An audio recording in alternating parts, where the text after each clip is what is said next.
A'udzu billahi minasy syaithanir rajim.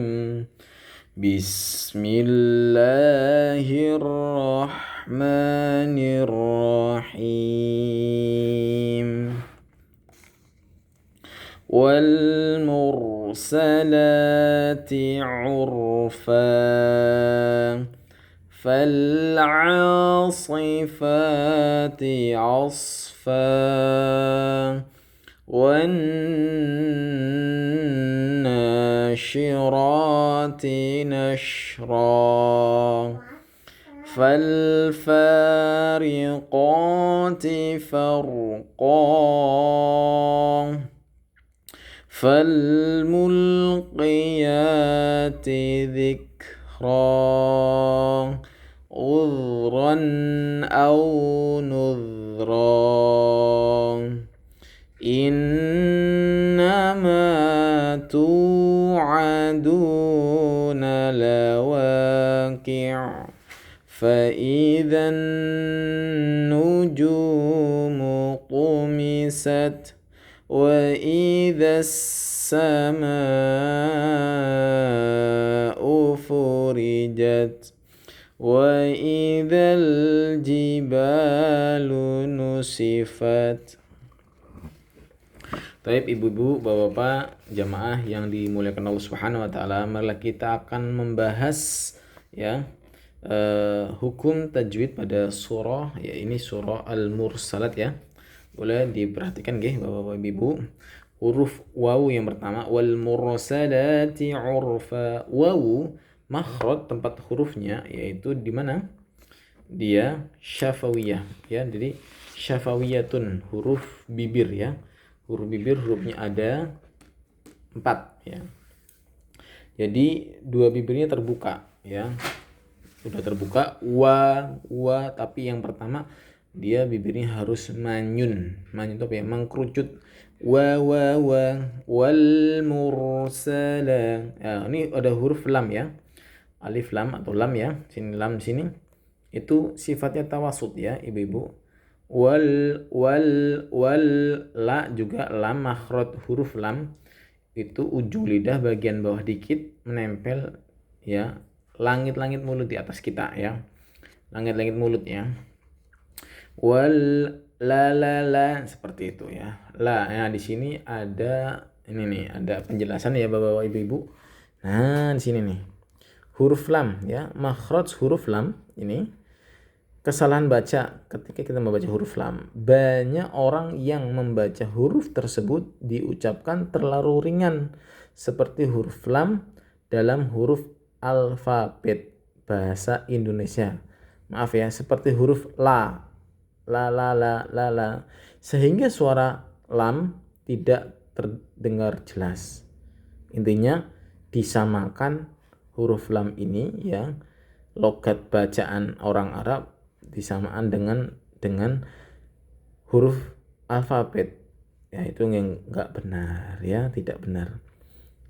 Nah, kalau lam dalam logat bahasa Arab pengucapan huruf lam itu ada caranya. Tadi itu kita sampaikan bahwasanya ujung lidah bagian bawah dikit menempel langit-langit mulut di atasnya. Kemudian latihannya nih, si latihannya lalilulan, nggak boleh kayak gini suaranya, lalilulan kayak suara berat gitu, nggak boleh ya. Kalau kayak gitu ujung lidah bagian atas yang nempel ke langit-langit, sedangkan makhraj yang pas yang benar adalah ujung lidah bagian bawah sedikit yaitu nempel langit-langit mulut di atasnya. Lalilulan. Nah, jadi rongga mulutnya harus buka. La seperti itu. Lin lalilulan linlun lalilu lan linlun lalilu lalang lili lulu lalla lili lulu. Nah, praktek bacaannya adalah la yu'minun ya. Maka Kalau di Quran kita, Quran ibu-ibu ada nih sini namanya apa ya? Apa namanya? Latin ya, bahasa Latin. Jangan dibaca, tapi kita harus baca ini. Saya dapatin anak didik SD itu, ternyata dia tuh, saya baru ngeh udah beberapa bulan ya, anak itu dia bacanya kok lancar. Lancarnya gimana kok bisa lancar? Karena ternyata lancarnya itu ketika ganti Quran, karena dia punya Quran pertamanya, Quran sendiri. Ketika ganti Qurannya itu nggak ada ini apa namanya ini tulisan Latin ini. Nah dia nggak bisa. Jadi selama ini berbulan-bulan tuh bisa baca Quran. Saya kira itu benar-benar sudah lancar. Ternyata dia baca apa namanya bahasa Latinnya, tulisan Latin yang di bawah ini. Ini kan harusnya ini kan. Kalau kita ini terus ya ganti Quran atau misalkan dan lain sebagainya, kita nggak akan bisa baca ya kan, karena kita fokus ke sini. Nah seperti itu ya.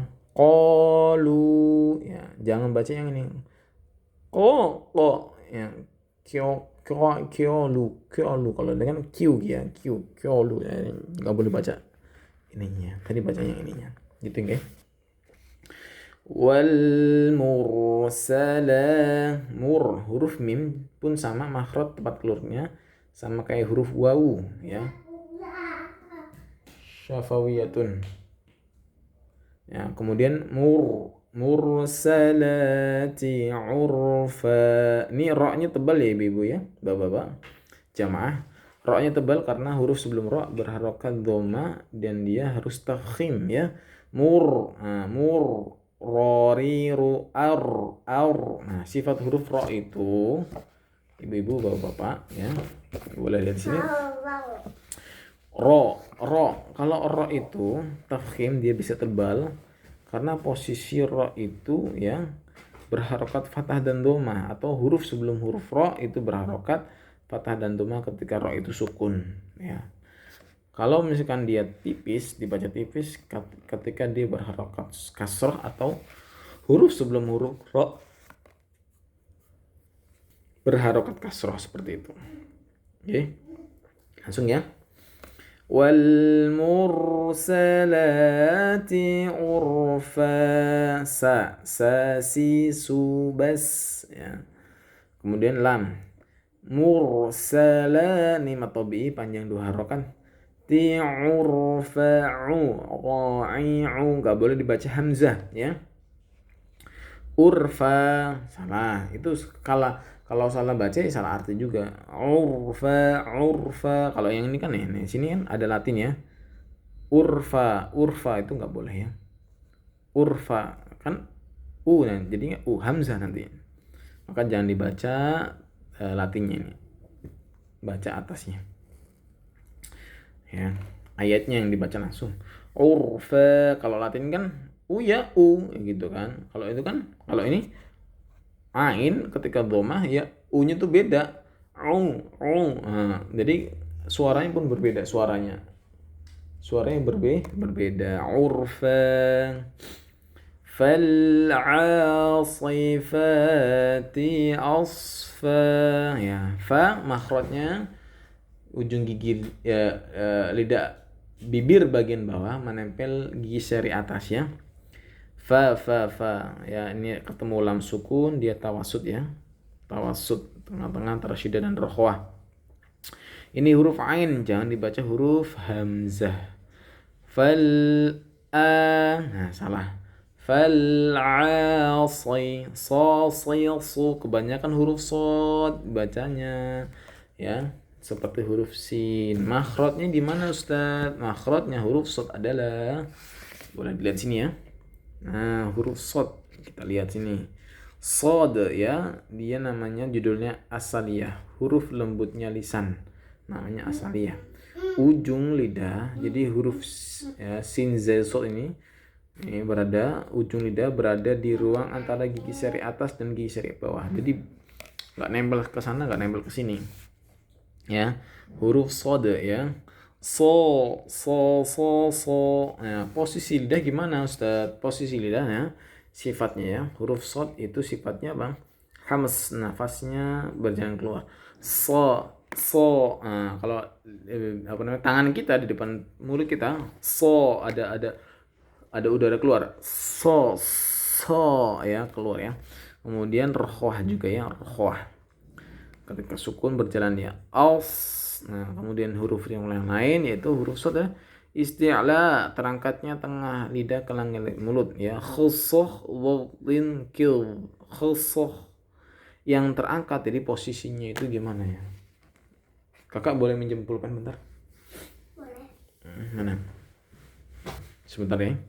Nah ini ya, saya contohkan huruf shad posisi lidah kan, karena di sini itu dijelaskan bahwasanya terangkatnya lidah ya, sedangkan makhrajul hurufnya yang kita pelajari tadi ya, ujung lidah berada di ruang antara gigi seri atas dan gigi seri bawah. Maknanya berada itu nggak nempel ke atas, nggak nempel ke samping, ke bawah. Intinya ajek itu apa, tetap di tempat. Nah tapi kok di sifat itu di sini ada isti'ala ya. Nah tadi isti'ala itu menerangkan atau menjabarkan pengertiannya adalah terangkatnya tengah lidah ya. Jadi posisi huruf shad itu jadi kayak seperti ini ya.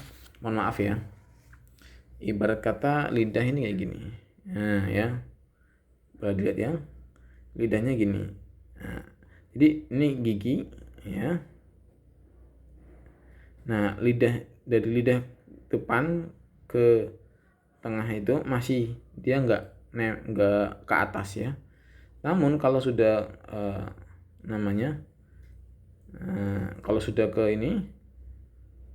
kalau sudah ke belakang pangkalnya ya, jadi ujung ini tengah, pangkalnya itu diangkat ya, pangkalnya diangkat ya, pangkal lidahnya diangkat ya, pangkal lidahnya diangkat ya, seperti itu. Pangkal itu bagian terakhir lah dari ujung lidah terakhir yang ke dalam itu ya, mau ke tenggorokannya itu ya. Dapat dipahami nggih? Seperti itu. Jadi terangkat tengah lidah ya ke langit-langit mulut, so ya. Kemudian yang lainnya huruf shad adalah idbaq, menutupnya lidah ke langit-langit mulut ya, shad ya. Kemudian yang lainnya juga ya, ismat, keluar dari makhrajnya tidak dengan cepatnya, seperti itu. Dan sofir ya, sofir mendesis, dia shad itu mendesis, so ada gitu ya, gitu dulu ya, so. Nah, seperti itu ya. Fal'asifati asfa, ulang lagi, fal'asifati asfa.